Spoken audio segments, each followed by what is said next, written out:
le mois de Rabi' al-Awwal, le mois où est né le prophète Mohammed alayhi salatu wassalam, mois Rabi' al-Awwal du calendrier hégérien. La grande majorité des savants considèrent que le prophète sallallahu alayhi wa sallam est né pendant ce mois-là. Et ici, les savants sont sûrs, bien sûr, d'après les textes authentiques, que le prophète est né un lundi. Mais par contre, ils divergent concernant la date exacte. Est-ce qu'il est né le 12 ou le 18 ou une autre date? Hikmatullah, sagesse d'Allah subhanahu wa ta'ala.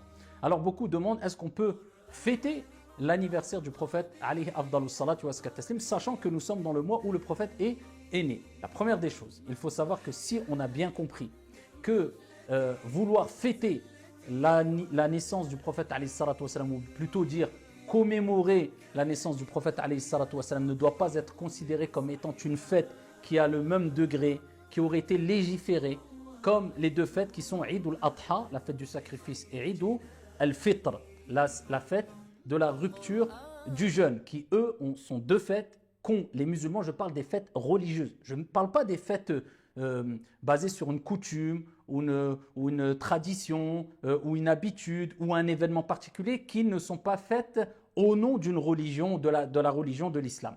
Donc si on considère cette commémoration non pas comme une fête religieuse comme sont les deux fêtes que j'ai précitées, mais simplement comme étant une occasion afin de se remémorer qui est le prophète alayhi salatu wa sallam, bien qu'on doit penser et se rappeler qui est le prophète et évoquer qui est le prophète tout au long de l'année, c'est sûr. Mais l'être humain, il faut le reconnaître, il est pris d'une certaine lassitude, quelquefois malgré nous quelquefois, et malheureusement dû à notre faiblesse de foi, eh bien une certaine lassitude dans quelquefois les actes d'adoration, dans la recherche de la science, dans l'intéressement spirituel, etc.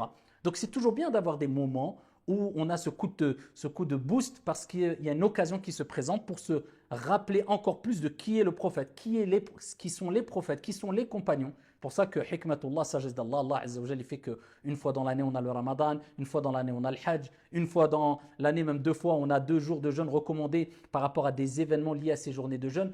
Ça ne veut pas dire qu'en dehors de ces journées-là, on ne doit pas jeûner ou on ne doit pas se rappeler d'Allah ou des prophètes qui ont fait un acte très important qui a marqué l'histoire. Mais c'est des moments où eh bien, on se sent obligé quelque part, ça va de soi, qu'on va se rappeler encore plus et ici de qui est ce personnage qui a marqué l'histoire, compagnon, prophète ou les prophètes ou etc. Bien là, c'est une occasion simplement de se rappeler que le prophète est né pendant ce mois-là. Mais qui est le prophète? Nous, nos jeunes, des personnes même âgées qui quelquefois ne connaissent quasiment rien sur la vie du prophète, ne serait-ce que si on peut gagner à travers ce mois, à travers le fait de parler plus du prophète pendant ce mois-là, le fait que les gens apprennent à savoir quel mois est né le prophète alayhi salatu wassalam, qu'est-ce que c'est qu'Amul Fil, l'année de l'éléphant, où est né le prophète alayhi salatu wassalam, alhamdoulilah.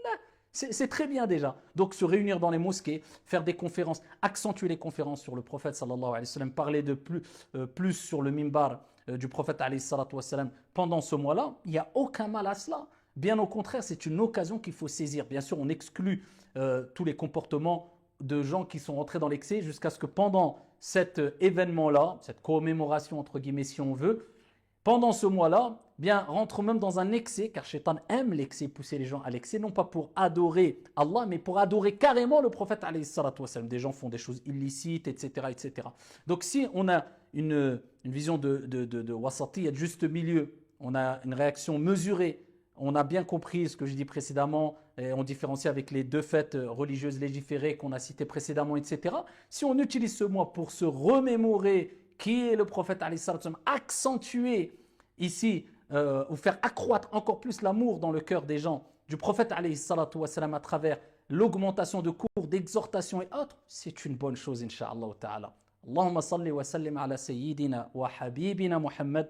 N'oubliez pas de prier sur le prophète alayhi salatu wa sallam. Celui qui prie sur le prophète une fois, Allah subhanahu wa ta'ala prie sur lui 10 fois. Sallallahu alayhi wa sallam. Wassalamu alaikum.